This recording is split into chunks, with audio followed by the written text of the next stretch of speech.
What if I told you a story? A story about a man everyone thought they knew, until the day they realized they never knew him at all. You've met people like him before. He was always there in the corner of the room, never loud, never rushing to be noticed. People thought his quiet meant weakness, until one day it didn't. There was a night when a fight broke out in the village. Accusations were thrown like knives. Everyone defended themselves by shouting, pointing fingers, explaining. Everyone, except him. He stood still, watching, letting the others tear each other apart. And here's what happened. Because he said nothing, they began to imagine everything. Some thought he knew the truth. Others thought he had a plan. A few even feared he was the one pulling the strings.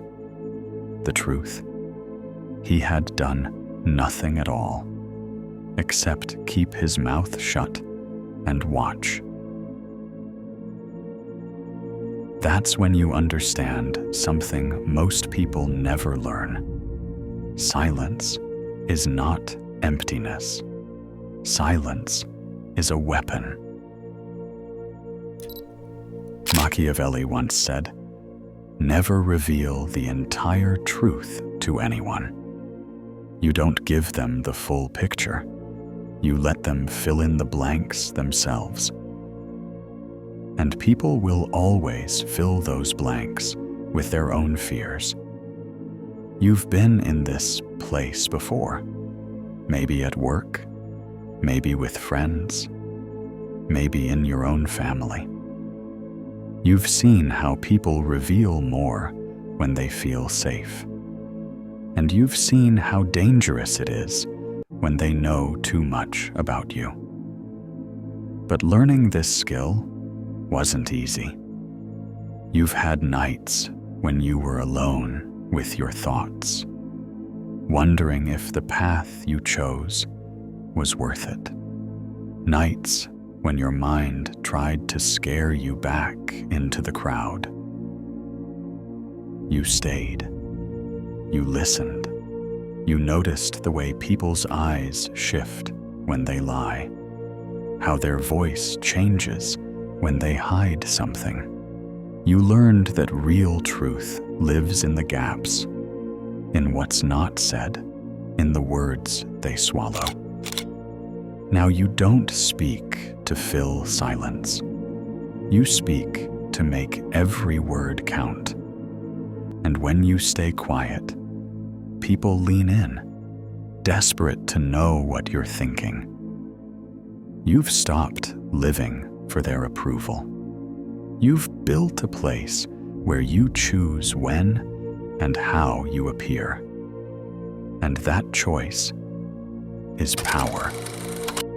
But there's one thing no one warned you about.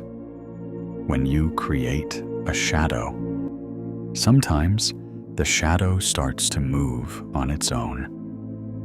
What happens if one day it turns around and looks straight at you?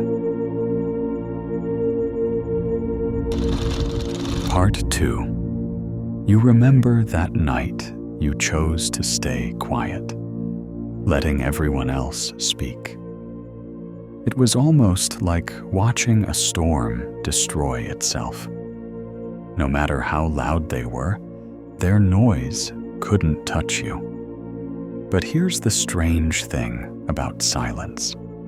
Once you learn its power, you start seeing it everywhere.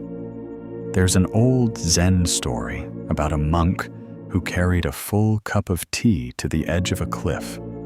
When asked why he risked spilling it, he said, "Because every step reminds me to walk with care." That's what your silence has become.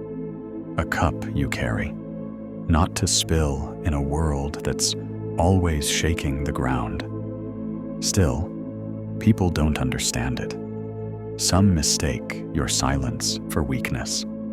Others think you're hiding something dangerous. Both are wrong, and both are useful. Carl Jung once said, "The quieter you become, the more you can hear." And in your quiet, you've started hearing what most miss: the small cracks in someone's voice, the flicker of doubt in their eyes. You've also learned something Machiavelli hinted at. People trust those who appear predictable, but they fear those they can't figure out. And fear, in the right hands, is influence. But here's a warning: influence without control can turn into chaos. You've seen it happen to others who tried to play this game. They let their silence turn into arrogance. They thought mystery alone was enough. It's not. Mystery without discipline is just confusion. And maybe that's why you're here right now, listening. Because deep down, you know the difference between holding your ground and hiding in it. You know you need to sharpen this skill, to make it precise. This is where I'll tell you something most won't. If you're finding value in these moments, if you've caught yourself imagining how you could use this in your own life, hold on to that thought. Remember it. Sometimes sharing a thought or saving it for later changes how deeply it sinks in. Back to the story. There was a Japanese swordsman named Miyamoto Musashi who won over 60 duels without losing once. His secret? He never fought the same way twice. Even when his opponents thought they knew him, he changed rhythm. Sometimes he attacked fast. Sometimes he waited until they attacked themselves. Silence works the same way. It's not just about staying still. It's about knowing when to break it. And you've started to feel that moment coming. The moment when you speak after a long pause and the room tilts toward you. When you drop a single sentence and it cuts through the noise like a blade. But you also know something else. That power attracts attention. And attention can be a gift or a trap. Because the more they notice you, the more they'll want to test you.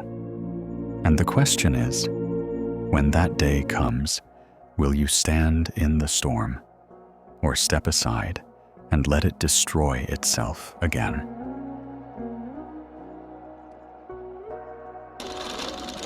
Part 3. So here we are. You've seen what silence can do. You've felt how being unreadable can shift the balance in any room. But knowing isn't enough. You have to live it. Here's the truth. You don't need to be silent all the time. You need to be silent at the right time. It's the same with speaking. Don't speak to fill space. Speak to create it.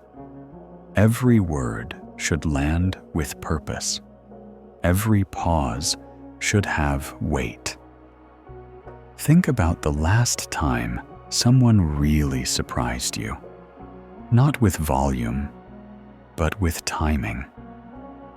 That's the game you're learning to play. It's about rhythm, about knowing when to hold back and when to move forward. You already have the tools. From part 1, you know how to guard yourself without hiding. From part 2, you know that unpredictability keeps others off balance. Now here's the final step. Use these tools to set the tone. Don't just react to the world. Make the world react to you. If someone tries to drag you into noise, remember the Zen monk and his full cup of tea. Stay steady. Let their chaos spill over, not yours. And if you decide to speak, let it be like Musashi drawing his sword, swift, precise, and final. This doesn't just protect you. It attracts the right people, the ones who value calm over drama, substance over noise. Those people are rare, and when they find you, they'll want to stay. That's how influence grows quietly. If this message hit you in a way you didn't expect, maybe that's worth remembering. Maybe it's worth keeping close. And if it did give you something valuable, you know what to do. That quiet tap on the like button is its own kind of signal. Now I want to hear from you. What do you think is harder? Learning when to stay silent or knowing when to speak? Tell me in the comments.